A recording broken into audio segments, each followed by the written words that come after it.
আসসালামু আলাইকুম, welcome to মিহিদানাস life. কোরবানি ঈদে মায়ের হাতের গরুর মাংস কষানোটি মিস করছেন? আশা করছি আজকের ভিডিওটি দেখে রান্না করলে মায়ের হাতের কষানো গরুর মাংসর কিছুটা হলেও টেস্ট পাওয়া যাবে। এই রেসিপিটি একদম সিম্পলভাবে দেখাবো, আর ঘরে থাকা সব ধরনের মশলা দিয়ে আজকের রেসিপিটি হবে। যেহেতু মায়েরা ঘরে থাকা সব মশলা দিয়েই রান্না করে, তাই আজকে সেভাবে এই রেসিপিটি দেখাচ্ছি। পুরো ভিডিওটি না টেনে দেখার অনুরোধ রইল। এখানে আমি নিয়ে নিচ্ছি 1 কেজি পরিমাণ গরু মাংস। আমি কেটে ভালোভাবে পানি দিয়ে ধুয়ে পরিষ্কার করে নিয়েছি। এখন আমি এখানে 2টা মিডিয়াম সাইজের পেঁয়াজ দিয়ে দেব।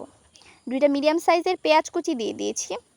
এরপর দিয়ে দিচ্ছি আধা চেঁচা করা রসুন।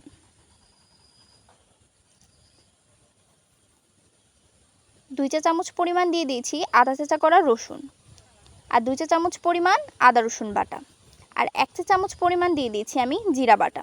এখানে আছে আমার হলুদ, মরিচ, ধনিয়া আর স্বাদমতো লবণ। হলুদ, মরিচ, ধনিয়া আমি দিয়ে দিয়েছি 1 টেবিল চামচ পরিমাণ, আর লবণ স্বাদ মতো। আর এখানে দিয়ে দিচ্ছি অল্প একটু পরিমাণ সাদা তেল।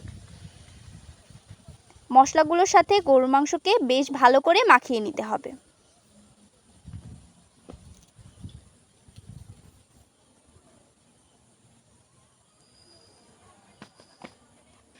মশলাগুলোর সাথে আমি গরুর মাংসকে বেশ ভালোভাবে মাখিয়ে নিয়েছি। এখন কিছুক্ষণ রেস্টে রেখে দিব। 15 থেকে 20 মিনিট রেস্টে রেখে দিলেই হয়ে যাবে। এখন আমি একটি প্যানের মধ্যে দিয়ে দিচ্ছি সাদা তেল। এরপর এখানে দিয়ে দিব গরম মশলা।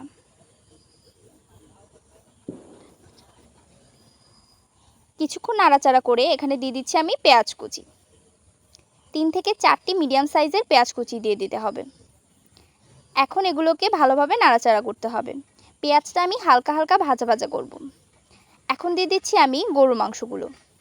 মাখানো গরুর মাংস আমি প্যানে দিয়ে দিচ্ছি। বেশ ভালোভাবে নাড়তে থাকতে হবে, আর গরুর মাংসগুলো দিতে থাকতে হবে।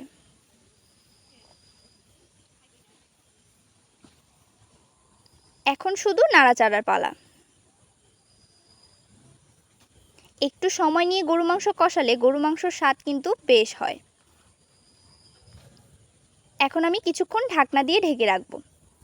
প্রায় 15 মিনিটের জন্য আমি ঢাকনা দিয়ে ঢেকে রেখেছি। কিছুক্ষণ পর পর কিন্তু নাড়া দিতে হবে, না হলে নিচে লেগে যাবে।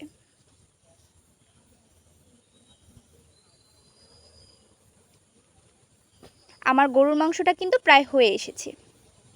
রংটা দেখেই বোঝা যাচ্ছে গরুর মাংসটা হয়ে এসেছে। এই যে আমার গরুর মাংসটা একদম রেডি। গরুর মাংসটা রান্না করতে 40 থেকে 45 মিনিট সময় লাগবে।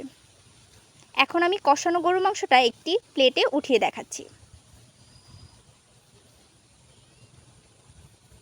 আশা করছি আজকের ভিডিওটি আপনাদের সবার ভালো লেগেছে। লাইক, কমেন্ট, শেয়ার করতে একদম ভুলবেন না। আর যদি আমার চ্যানেলটি সাবস্ক্রাইব না করে থাকেন, সাবস্ক্রাইব করে আমার পাশে থাকবেন। আল্লাহ হাফেজ।